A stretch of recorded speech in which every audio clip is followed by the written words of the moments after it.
Il-reazzjoni kienet waħda ta' sorpriża.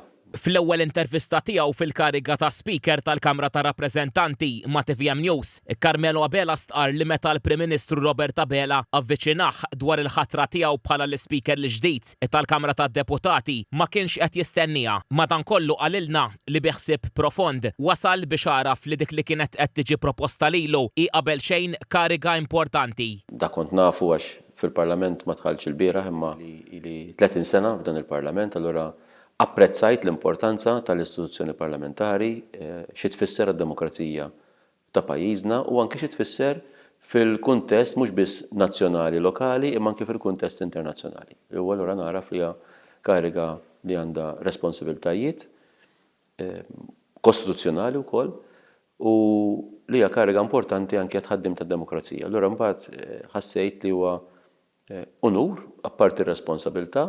Lill-Speaker Carmelo Abela tlabni jagħtina ħiel ta' ħidmietu u tal-prijoritajiet tiegħu għal din il-leġislatura fuq quddiem semma li se jkompli jibni fuq il-ħafna xogħol tajjeb li qal sar mill-predeċessur tiegħu Anġlu Farrugia, l-iktar speaker li dam fil-kariga sa issa. Jixtieq ukoll iżda li jqarreb il-Parlament aktar lejn iċ-ċittadini f'livelli differenti. Naħseb jiena hemm lok ta' aktar ftuħ li f'dinja fejn naturalment il-komunikazzjoni hija xi ħaġa importanti ħafna, naħseb anki dil-kampanja elettorali li għaddiet uriet kemm il-medja soċjali intużat ħafna aktar minn kull elezzjoni. Naf li diġà hemm pereżempju xandir fuq it-televiżjoni tas-seduti parlamentari, il-kumitati li jsir ħafna xogħol u li forsi x-xogħol li jsir fil-kumitati mhuwiex magħruf biżżejjed.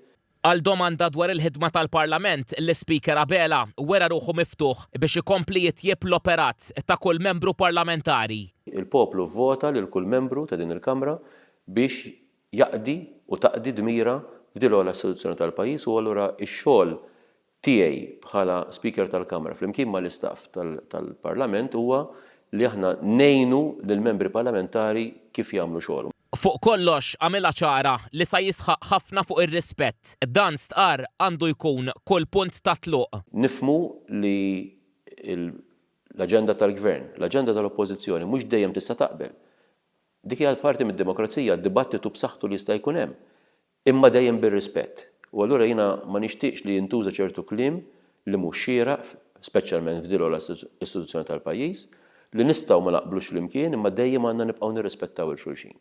Għax finalment jekk il-membri parlamentari jirrispettaw lilhom infushom u lil xulxin, hemmhekk in-nies tkun qed tagħmilhom aktar faċli biex jirreċiprokaw dar rispett lejn min jokkupa il-karigi fil-Parlament u lejn l-istituzzjoni mbagħad fiha nnifisha.